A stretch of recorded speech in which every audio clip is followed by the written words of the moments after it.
Among the countless tales of Greek mythology, some of the most powerful stories belong not to mighty heroes or vengeful gods, but to mortals whose beauty and tragedy transformed them into eternal symbols. Hyacinthus, a prince of Sparta, lives for only a brief moment in mythological time, yet his death at the hands of a god creates a legacy that spans millennia. His name survives in a flower, a festival, and a story that reveals the dangerous intersection where divine love meets mortal fragility. Before we begin, if you enjoy uncovering these lesser-known chapters of ancient mythology, subscribe and follow for more stories from the ancient world. This is the story of Hyacinthus, not a hero, not a god, but a beautiful youth whose blood stains the earth and brings forth something that blooms each spring.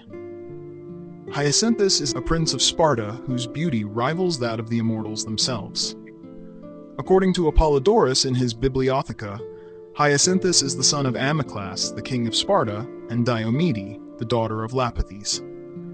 Some sources, including Pausanias in his Description of Greece, identify Amyclas as the son of Lacedaemon, making Hyacinthus part of Sparta's founding royal lineage.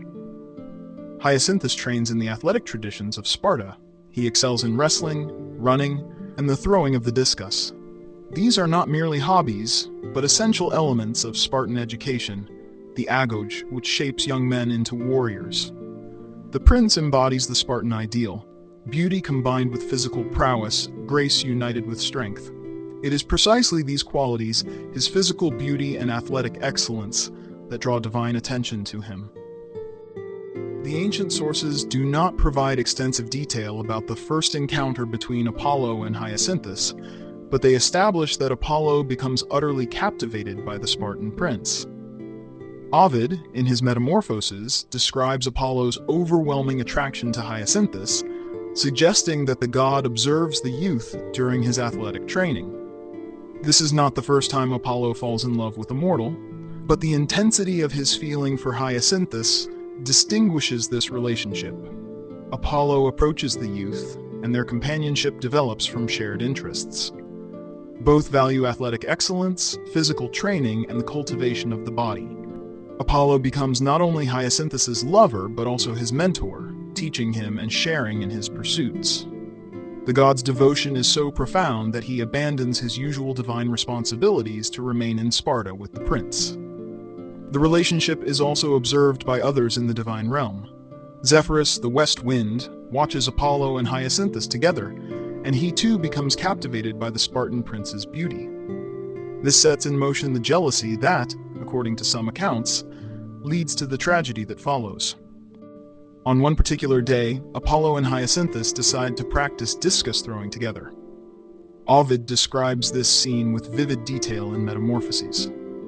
The setting is the athletic grounds where Spartan youths regularly train.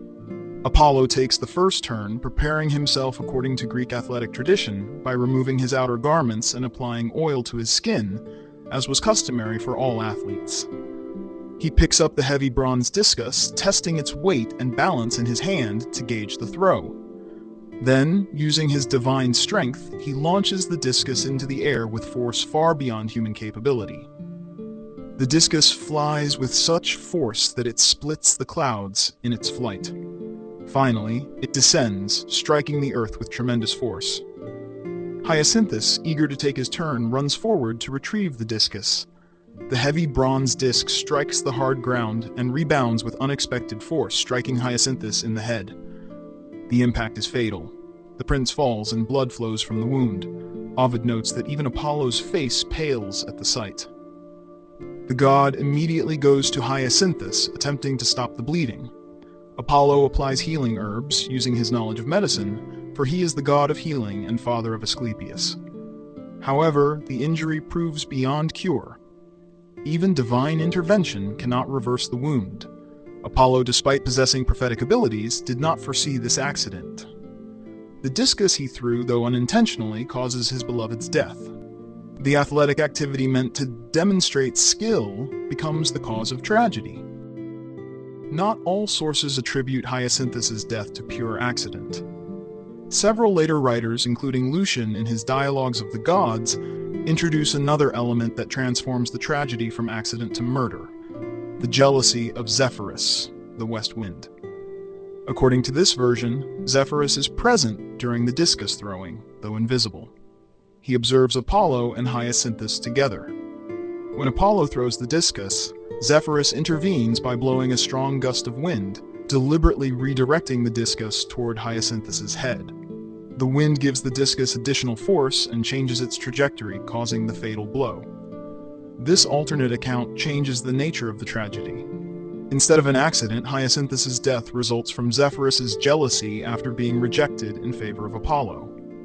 The story illustrates the risks mortals face when multiple deities compete for their affection. Apollo cradles the dying Hyacinthus in his arms, watching helplessly as the life drains from his beloved. Unable to bring Hyacinthus back to life, the god determines to memorialize him in a way that will last forever. From the blood of Hyacinthus that pooled on the ground, Apollo caused a flower to grow. This flower became known as the hyacinth. Though scholars debate whether the ancient Greek Hyacinthos refers to the modern hyacinth, or possibly another flower, such as the iris or larkspur. According to Ovid in Metamorphoses, Apollo inscribed markings on the flower's petals that represented the Greek expression of grief. This inscription appeared on every bloom that grew thereafter. Apollo spoke to the dying Hyacinthus, telling him that while his mortal body would perish, his memory would endure through the flower. The bloom would return each spring in a recurring cycle. This transformation served several functions in Greek mythology. It provided Hyacinthus with a form of continued existence. Though his body died and his spirit went to the underworld, his presence remained in nature through the annual flowers. The transformation also demonstrated Apollo's association with vegetation and natural cycles. Additionally, it created a lasting symbol of mortality and the temporary nature of beauty. Pausanias recorded in Description of Greece that Hyacinthus's tomb was located at Amyclae, approximately 5 kilometers south of Sparta, beneath a large bronze statue of Apollo. This tomb functioned as a sacred site. The existence of an actual cult of Hyacinthus suggests he may have originally been a pre-Greek vegetation deity who was later integrated into Greek mythology through the story of his relationship with Apollo. The death of Hyacinthus did not end his significance to Sparta. Instead, the Spartans established one of their most important religious festivals in his honor, the Hyacinthia. Athenaeus in Deipnosophistae and Pausanias in Description of Greece both documented this 3-day festival, celebrated annually in the month of Hecatombius, corresponding roughly to July in the modern calendar. The Hyacinthia was unique in its dual nature, reflecting both mourning and celebration. The first day was sorrowful, commemorating Hyacinthus's tragic death. The Spartans, normally stoic and disciplined, observed traditional mourning practices with solemnity. They refrained from wearing garlands or wreaths of flowers, which were normally signs of festivity. They limited their food to simple bread, avoiding elaborate feasts. They sang dirges and laments, their voices rising in collective grief for the loss of the beautiful youth. This somber observance honored the mortal Hyacinthus, who died too young, cut down in the prime of his life. The subsequent 2 days transformed completely into celebration, honoring both Apollo and the renewal represented by the hyacinth flower. The mood shifted from mourning to joy, from death to life renewed. The Spartans presented elaborate offerings at the tomb of Hyacinthus beneath Apollo's statue at Amyclae. They brought sacrifices, dedications, and prayers to both the dead hero and the god who loved him. The festival included musical competitions, for Apollo was the god of music and patron of the arts.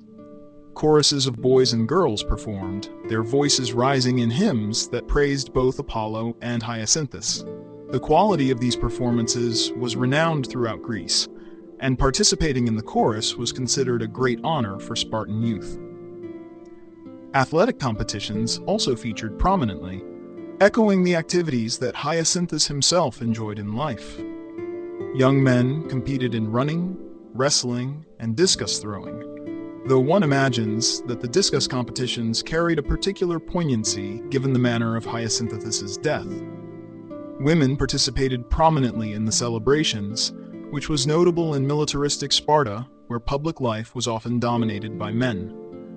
They wove a special garment called a chiton as an offering to Apollo, working together to create this sacred vestment. Young, unmarried girls rode in ceremonial carts called kanathra, drawn through the crowds. These girls sang special songs, and their participation in the public procession was an important coming-of-age ritual. The festival temporarily suspended normal Spartan military discipline. Even the strict regulations of Spartan society relaxed during the Hyacinthia, allowing for public celebration, music, feasting, and joy. This relaxation demonstrated how important the festival was to Spartan religious and cultural identity. Hyacinthus occupied a unique position in Greek mythology and religion. Unlike heroes such as Heracles or Perseus, he performed no great deeds, slayed no monsters, or completed labors. His significance lay entirely in his beauty, his relationship with Apollo, his tragic death, and his transformation. He represented the beloved youth, whose early death evoked divine grief and led to memorialization. Several scholars who examined pre-Hellenic religion suggested that Hyacinthus originated as a pre-Greek vegetation deity, possibly from the Mycenaean period or earlier. The cycle of his death and the annual blooming of his flower paralleled other vegetation gods, such as Adonis or Attis, who died and were reborn with the seasons. The Spartans may have worshipped Hyacinthus long before Greek-speaking peoples arrived in the Peloponnese. The tomb at Amyclae supported this theory. Pausanias's description indicated that the tomb existed before the great statue of Apollo was erected over it. The cult of Hyacinthus appeared to predate the cult of Apollo in this location. When Greek-speaking peoples arrived with their god Apollo, they may have merged the existing worship of Hyacinthus with their own practices, creating the myth of their relationship to explain this religious combination. The flower carried symbolic meaning. It bloomed in spring, representing renewal and rebirth, yet was fragile and short-lived, much like Hyacinthus himself. The relationship between Apollo and Hyacinthus represented the bond between divine and mortal, eternal and temporary. The tragedy reflected the Greek understanding that mortals, though capable of capturing divine attention, remained ultimately subject to death. As a cult hero in Sparta, Hyacinthus holds religious power after his death. The Spartans invoke him during the Hyacinthia, seeking his favor and Apollo's blessing. His tomb serves as a sacred site where offerings are made and prayers are spoken. In this sense, he gains in death the divine status he lacked in life, becoming a mediator between mortals and gods, particularly between Sparta and Apollo. Greek mythology rarely presents a single authoritative version of any story, and Hyacinthus is no exception. While Ovid's account in the Metamorphoses remains the most famous and detailed narrative, other sources provide variations and alternative details that enrich our understanding of the myth. Some accounts, including references in the Bibliotheca attributed to Apollodorus and fragments from other ancient writers, mention that Zephyrus, the legendary Thracian musician who dared to challenge the Muses, also loved Hyacinthus. This makes Hyacinthus the object of affection for three different figures: Apollo, Zephyrus, and Zephyrus.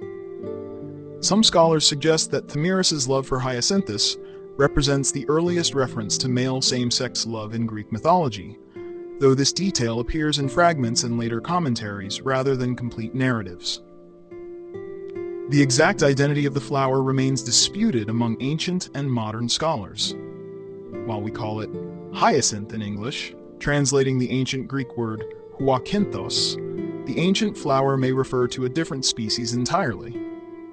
Various scholars have suggested the iris, gladiolus, delphinium, or larkspur, all of which grow in the Mediterranean region and could bear markings resembling letters or exclamation marks.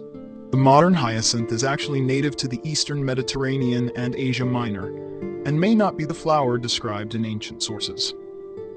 Regional variations exist regarding Hyacinthus's family and lineage. While most sources name Amyclas as his father and Diomede as his mother, some alternative traditions suggest different parentage. A few sources mention sisters of Hyacinthus, though their names and stories are not well preserved. These variations reflect the local nature of Greek mythology, where different cities and regions maintain their own versions of stories, each emphasizing elements important to their own culture and history. Some later interpretations, particularly in Roman and post-classical periods, emphasize different aspects of the story. Some focus more on the jealousy of Zephyrus, making the wind god the primary antagonist. Others emphasize Apollo's grief and the voluntary nature of the transformation, suggesting that Hyacinthus willingly becomes a flower to console his divine lover. These variations demonstrate how myths evolve and adapt as they pass through different cultures and time periods. The story of Hyacinthus endures through millennia because it speaks to fundamental human experiences that transcend time and culture. It addresses the beauty of youth, the pain of sudden loss, the consolation found in memory, and the hope of renewal and transformation. Hyacinthus reminds us that even gods cannot escape grief, that divine power has its limits when confronting death and fate. His story demonstrates that beauty is fragile and temporary, existing in a moment that can be shattered without warning. It shows that love, even love between a god and a mortal, makes the lover vulnerable to loss and pain. The transformation into the flower offers consolation but not complete comfort. Hyacinthus does not truly return. He exists in a different form, beautiful but silent, alive but not conscious. Yet, this transformation carries meaning. The Hyacinthia festival demonstrates how communities process grief and celebrate life simultaneously. The first day of mourning acknowledges the reality of loss, while the following days of celebration honor the continuation of life and the enduring connection between the living and the dead, between mortals and gods. Hyacinthus lives on in this eternal cycle, forever young, forever remembered, forever transforming death into beauty and loss into remembrance. His story reveals truths about the Greek understanding of mortality, divinity, love, and loss. It shows us that beauty captivates but cannot protect, that divine attention brings both blessing and danger, that love cannot prevent death but can transform how we remember and honor those we have lost. Thank you for joining us on this journey through the myth of Hyacinthus, the beautiful Prince of Sparta whose brief life and tragic death created a legacy that spans thousands of years. If this story moved you or taught you something new about Greek mythology, please share it with others who might appreciate these ancient tales. Join us again as we continue exploring the fascinating figures of Greek mythology, uncovering the stories that have shaped human culture and helped us understand the eternal questions of love, loss, beauty, and mortality.